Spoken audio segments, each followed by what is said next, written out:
me kryetarën e Vllaznisë Albert Marashi, një herës edhe kryetari i shoqatës të atletikës Vllaznia. Urime për këtë aktivitet kaq mbretëreshës, pra Kupa Ikonave Fetit Izari. Faleminderit. Ky ishte aktiviteti i radhës i organizuar nga shoqata atletikë Vllaznia në bashkëpunim me Bashkinë Shkodër dhe Federatën Shqiptare të Atletikës. Gjej rastin të falenderoj për mbështetjen. Aktivitetet e tilla i duhen Shkodrës së sportit, kulturës dhe të artit, gjë që ndikon shumë në cilësinë dhe një jetesë më të mirë për të rinjt dhe një model për të rinjt e sotëm.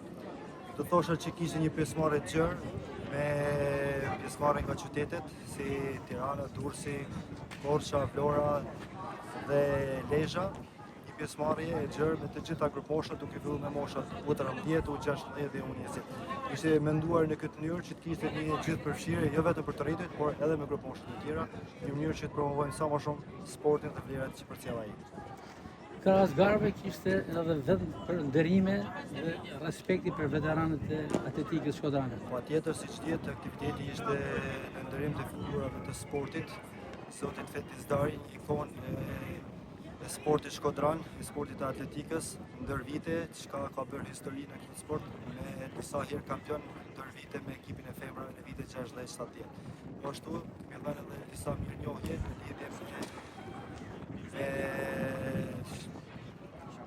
aktivitetin, çka do thosha që një vlerësim për figurat e sportit, siç është Maria Dëmnysha, kampione ndër vite, Berta Hasi dhe Emilieta Hasi, kampione ndër vite me sportin atletikës, që kanë ndërkuar dhe kanë dhënë rezultate të jashtëzakonshme ndër vite.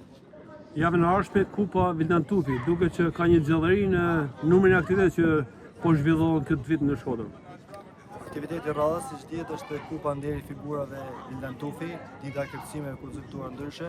Është vazhdim i aktiviteteve që ka organizuar shoqata atletikës Vllaznia në bashkëpunim me Bashkinë dhe Federatën në kuadër të Shkodra qyteti evropian i sportit. Edhe ky aktivitet do të jetë gjithë përfshirës me të gjitha grupmoshat, një mënyrë më e mirë për të ofruar të rinjt pranë sportit dhe për të përcjellë vlerat e tij. Suksese profesor. Faleminderit ju.